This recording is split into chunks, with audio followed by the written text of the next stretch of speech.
Hello everyone, সবাই কেমন আছো? আশা করি সবাই ভালো আছো। আমার ভয়েস শুনে বুঝতেই পারছো গলাটা একটু খারাপ আছে। তো ফার্স্ট ডেটেই আমাদের বিয়ের কাজ ছিল, সেই কারণে আমি রেডি হয়ে বেরিয়ে পড়েছি। তো এখন আমি হেঁটে হেঁটে বাজারের দিকে যাব। ওই দেখো গাড়ি দাঁড়িয়ে আছে, দাদা দিদি চলে এসছে। তো এখন আমি গাড়িতে উঠবো। তো দেখো আমরা বেরিয়ে পড়েছি। এই রাস্তাটা এতটাই ভালো লাগে। তো আমি দিদিকে বলছিলাম, আর দিদিকে বললাম দিদি আমার ব্লগে একটু হাই বা হ্যালো করে দাও। তো আমরা কথা বলতে বলতে চলে এসেছি আমাদের লোকেশানে।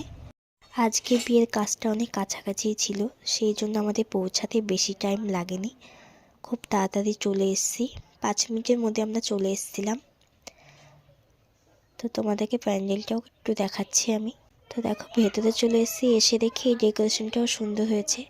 তো আমাদের বসতে বলবে কে, আমরা নিজেই বসে পড়েছি সোফাতে। আর ওই দেখো আমাদের আজকের মিষ্টি ব্রাইড। তো আমরা চলে এসেছিলাম, ওর গায়ে হলুদ, তারপর হচ্ছে আশীর্বাদ, এগুলো কিছুই হয়নি। তো টেনশন করছিল, আমি আর দাদা মিলে দিদির সাথে একটু মজা করছিলাম। অপমান করে আমাকে সবসময় এই মহিলাটা, এই দিদি ভাইটা আমাকে শুধু অপমান করে। কি করবো, ব্রাইড আসতে একটু লেট হচ্ছিল, তার জন্য আমি চেয়ারে বসে একটু ভিডিও করছিলাম। ফাইনালি ব্রাইডের লুকটা দেখে নাও, দেখো কতটা মিষ্টি লাগছে আমাদের ব্রাইডকে। আর এমনিতেও ও খুব মিষ্টি দেখতে, আর সাজিয়েছে পরে তো আরও সুন্দর লাগছে। তো দেখো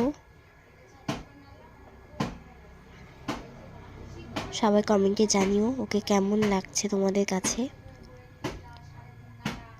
তো দাদা তারপর একটু ভিডিও করে নিচ্ছিল, একটু ছবি তুলে নিচ্ছিল। তো দেখো কিভাবে ভিডিও করছে। ও খুব নার্ভাস ছিল ফার্স্টের দিকে যখন সব কমপ্লিট হয়নি, বাট পরে যখন কমপ্লিট হয়ে গেল তখন খুব খুশি ছিল। তো রিভিউ দিচ্ছে দেখো।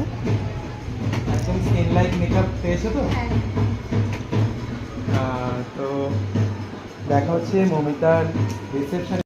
আমার ভিডিও ভালো লাগলে অবশ্যই লাইক কমেন্ট শেয়ার করে দিও। দাদার আরেকটা কাজ আছে, এর জন্য দাদারা আমাকে টাটা করে বেরিয়ে গেল। টাটা, তোমরাও ভালো থেকো, সুস্থ থেকো।